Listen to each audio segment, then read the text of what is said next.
लहू के ये निशान रहेंगे, या तो ये सरकार रहेगी या फिर हम किसान आंदोलन या फिर हम किसान रहेंगे। युवा आज क्रांतिकारी जब अहिंसा की बात हो रही है, आज जब गांधी जी के मूल्यों की बात हो रही है, तो मैं एक और गांधी जी के नारे को आप लोगों के सामने पेश करना चाहता हूं। जब 1942 में अंग्रेजों की क्रूरता हिंदुस्तान के गरीब किसान मजदूर पर हावी हो रही थी, तो गांधी जी ने कहा था, करो या मरो अंग्रेजों भारत छोड़ो, अंग्रेजों भारत छोड़ो।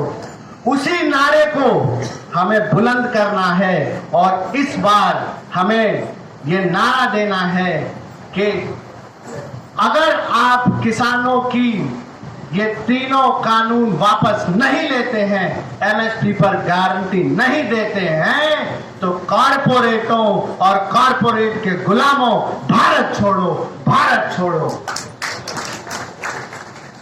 मैं थोड़ा सा समय और भी लूंगा क्योंकि आज जब बात हो रही है गांधी जी के आदर्शों की, नाम क्या है? तो गांधी जी ने जब संविधान इलाहाबाद से आए अतुल त्रिपाठी, युवा नेता। के बाद से जब अंग्रेजों ने कहा कि हाँ भाई आप अपनी सरकार का गठन कर सकते हैं, तो संविधान सभा की अध्यक्षता कर रहे डॉक्टर भीमराव अंबेडकर जी और उस समय के प्रथम राष्ट्रपति डॉक्टर राजेंद्र प्रसाद जी को बड़ी दुविधा थी कि हम कैसे कानून बनाएं, हम क्या भावना रख करके कानून बनाएं। तो उनका एक जत्था, एक डेलीगेशन बापू के पास गया और बापू से कहा कि बापू हमें इस देश के लिए कानून बनाने में अड़चन आ रही है, आप हमारा मार्गदर्शन करें। तो सभी जो है उस सभा में बैठे, तो गांधी जी ने जो कहा सुनिए, वो कितनी सादगी की बात थी और ये हमें पीढ़ी दर पीढ़ी इस बात को पहुंचानी है। गांधी जी ने कहा कि जब हम कोई नियम बनाते हैं, जब हम कोई कानून बनाते हैं, तो उसके पीछे की जो भावना होनी चाहिए वो बहुत पवित्र होनी चाहिए। तो गांधी जी ने कहा डॉक्टर भीमराव अंबेडकर जी से कि आप परेशान मत होइए, जब आपको दिक्कत हो कानून बनाने में, जब आपको ये परेशानी हो रही हो कि मैं इस देश के लिए किस तरीके का कानून बनाऊं, तो आप अंबेडकर जी उस सबसे गरीब व्यक्ति का चेहरा स्मरण करिएगा, याद करिएगा, उस सबसे दबे कुचले गरीब किसान मजदूर का चेहरा याद करिएगा और ये सोचिएगा कि आज जो आप संविधान बना रहे हैं, आज जो आप नियम कानून बना रहे हैं, वो नियम कानून उस गरीब मजदूर के तक पहुंचेगा कि नहीं पहुंचेगा, उस पंक्ति में खड़े हुए अंतिम व्यक्ति तक उस योजना का लाभ पहुंचेगा कि नहीं पहुंचेगा, उस तक वो योजना पहुंचेगी कि नहीं पहुंचेगी। आज तो इस संदर्भ में माहौल ये है कि अंबानी और अडानी को ये समूचा देश बेचा जा रहा है। आज अमीर अमीर होता चला जा रहा है, गरीब गरीब होता चला जा रहा है। इसलिए हम ये कहना चाहते हैं कि सिर्फ और सिर्फ गांधी जी की भावनाओं को किताबों तक सीमित मत करिए। इस भावना का, इस विचारधारा का जितना ज्यादा प्रचार होगा, जितना ज्यादा प्रसार होगा, उतना ही ये भारत आगे बढ़ेगा और खुशहाल होगा। मैं इन्हीं लाइनों के साथ समाप्त करना चाहता हूं और मैं नारे दूंगा, महात्मा गांधी, महात्मा गांधी,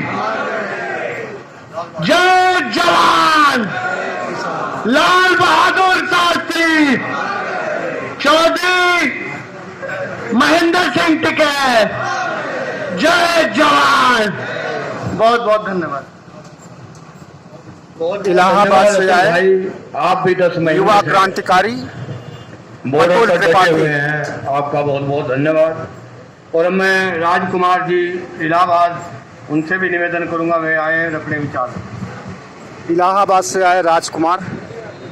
आदरणीय मंच संचालक महोदय मलिक जी, आज के मंच के अध्यक्षता कर रहे अध्यक्ष जी और मंच पर उपस्थित भारतीय किसान यूनियन अध्यक्ष राजवीर जी, जगतार सिंह बाजवा जी और छोटे चौधरी चरण सिंह जी, और मंच पर उपस्थित हमारे बुद्धिजीवी किसान नौजवान साथी, मंच के सामने उपस्थित भारत के कोने कोने से आए किसान मजदूर साथियों, आपको नमन प्रणाम। साथियों, आज महात्मा गांधी लाल बहादुर शास्त्री का जन्मदिन है। हम उन्हें याद क्यों कर रहे हैं? आज ऐसे वक्त पर उनको याद आने की जरूरत पड़ी कि आज भारत के ऊपर, किसान मजदूरों के ऊपर आज इतनी बड़ी मुसीबत खड़ी हो गई है।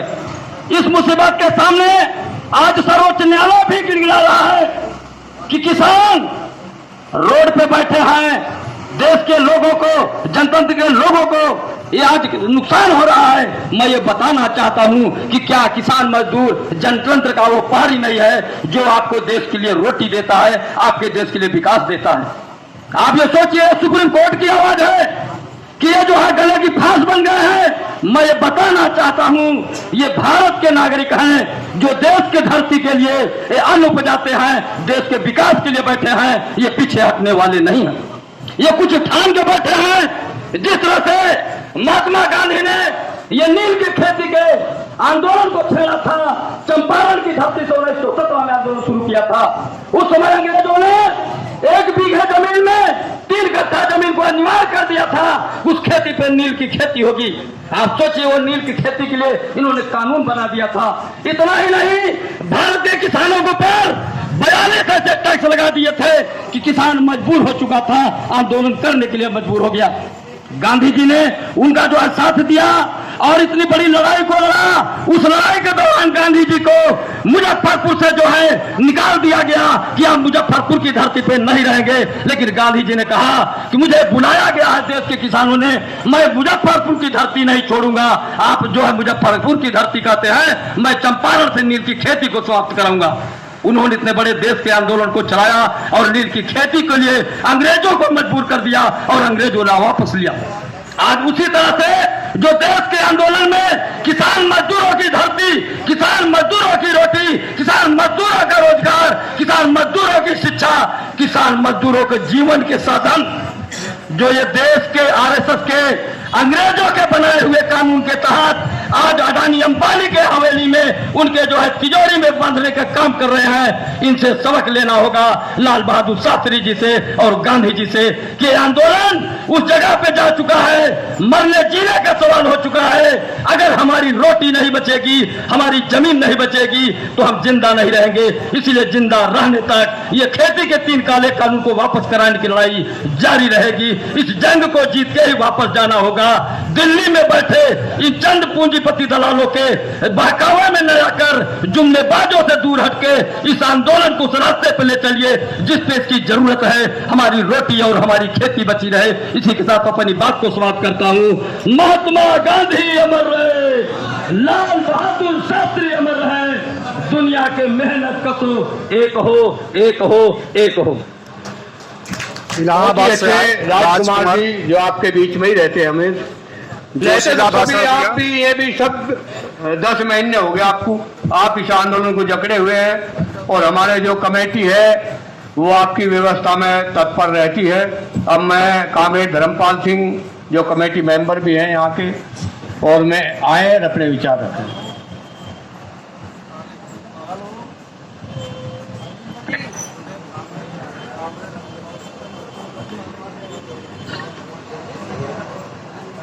मंच पे उपस्थित तमाम मेरे साथियों और सामने बैठे किसान के देश के कोने कोने से आए किसान साथियों, आंदोलन के बारे में बहुत दिन से आप सुन भी रहे हैं, हिस्सेदारी भी कर रहे हैं।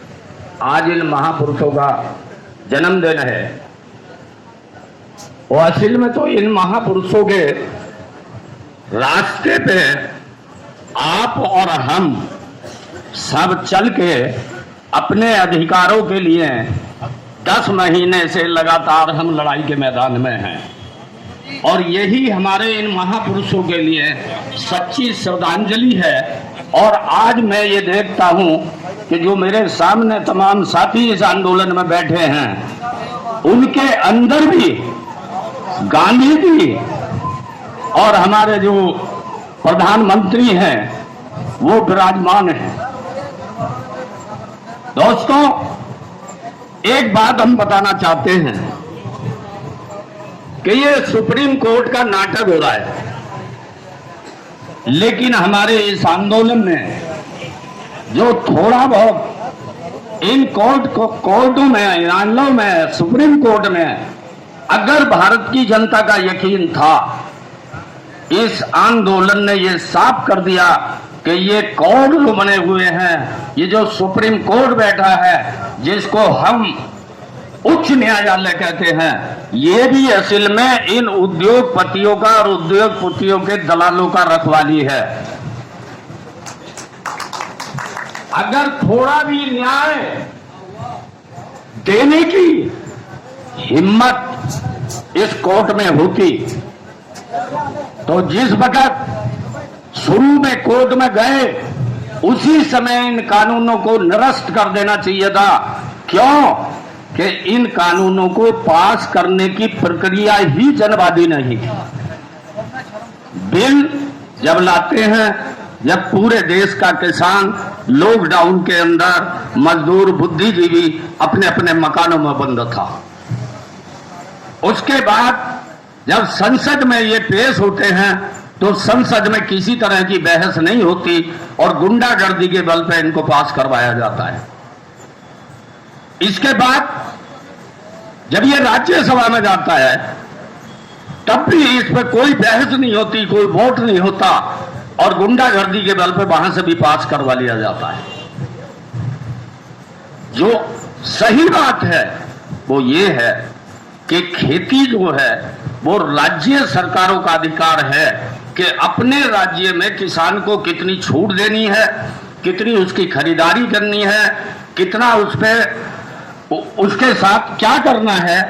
ये खेती का राज्य सरकारों का मामला था। सारे देश की राज्य सरकारों का अधिकार छीन के तानाशाही पूर्ण तरीके से ये कानून पास हुए। अगर ये सुप्रीम कोर्ट न्यायालय होता, न्याय देने वाला होता, तो इन कानूनों को पहली नजर में ही रद्द कर देना चाहिए था।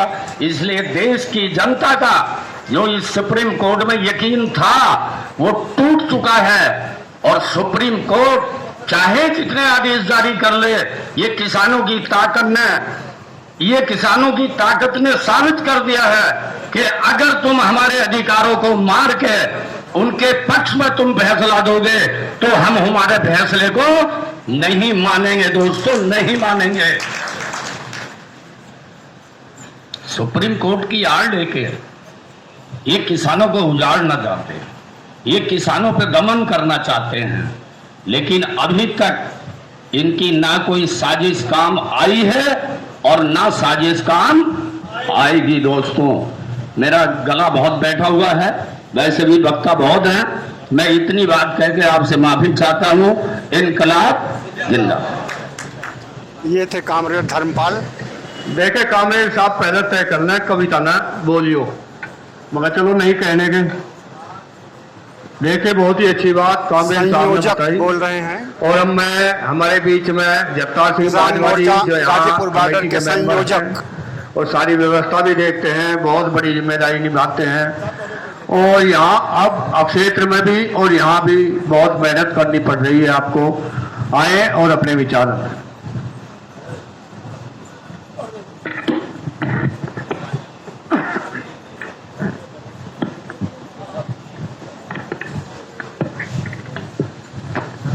धन्यवाद। एक बार जितने भी साथी बैठे हैं वो वास्तव में योद्धा हैं किसानों के, और किसानों मजदूरों की लड़ाई लड़ रहे हैं और लड़ाई लड़ते लड़ते एक साल तो होने ही जा रहा, लगभग ये 11वां महीना चल रहा है। तो ये साबित जरूर करो, सरकार को पता चलना चाहिए कि जोश उतना ही है जितना पहले महीने में था। है नहीं है भाई जोश? तो जोरदार जरा उद्घोष करना है कि दिल्ली तक आवाज जाए जरूर आपकी। किसान एकता, किसान मजदूर एकता।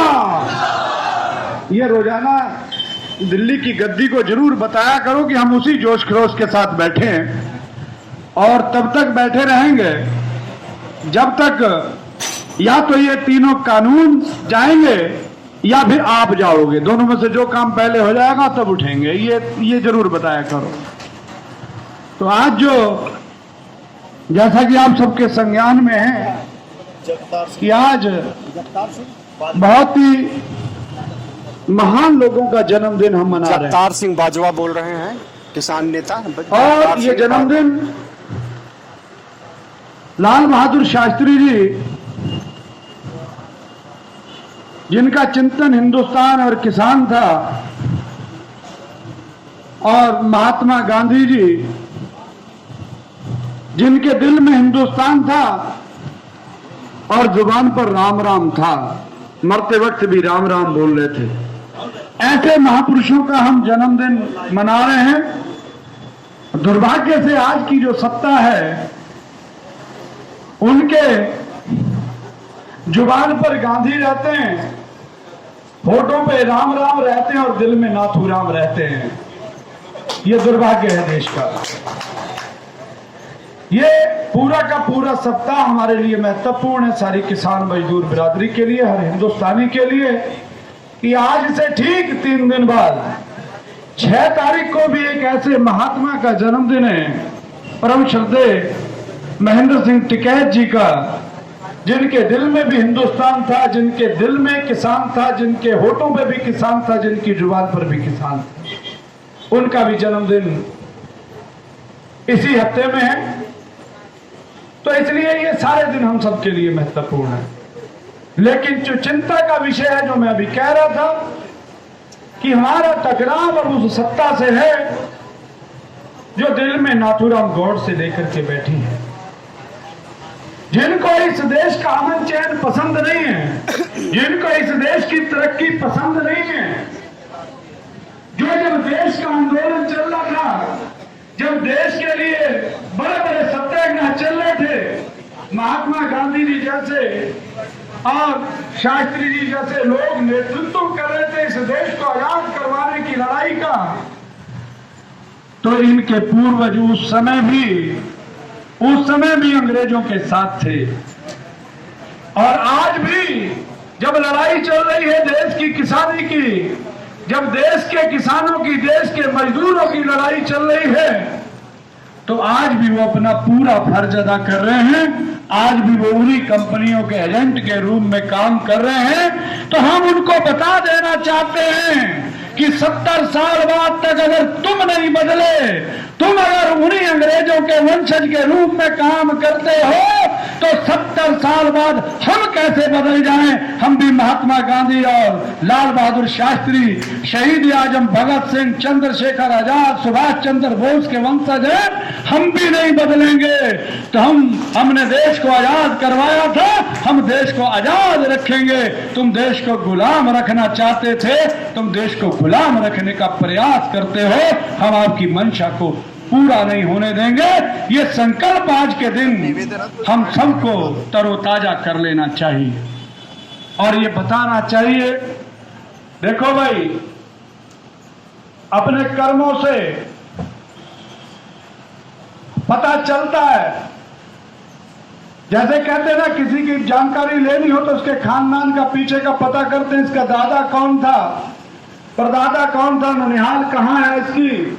किसान आंदोलन तो में सरकार को ये पता सुबह 7 बजे से ही हमारे दादा इसी तरह से दूर दूर से आए किसान वही थे शिरकत कर रहे हैं देश को पाने के लिए और संघर्ष किया, महात्मा गांधी, लाल बहादुर शास्त्री को याद कर रहे हैं, श्रद्धांजलि दे रहे हैं और मोदी सरकार को चेतावनी दे रहे हैं, धमकी दे रहे हैं कि काले कानूनों को वापस लीजिए और एमएसपी पर गारंटी, कानून की गारंटी दीजिए। धन्यवाद। हो सके तो चैनल को सब्सक्राइब कीजिएगा। बहुत बहुत धन्यवाद। हमारे कमेटी के सदस्य हैं।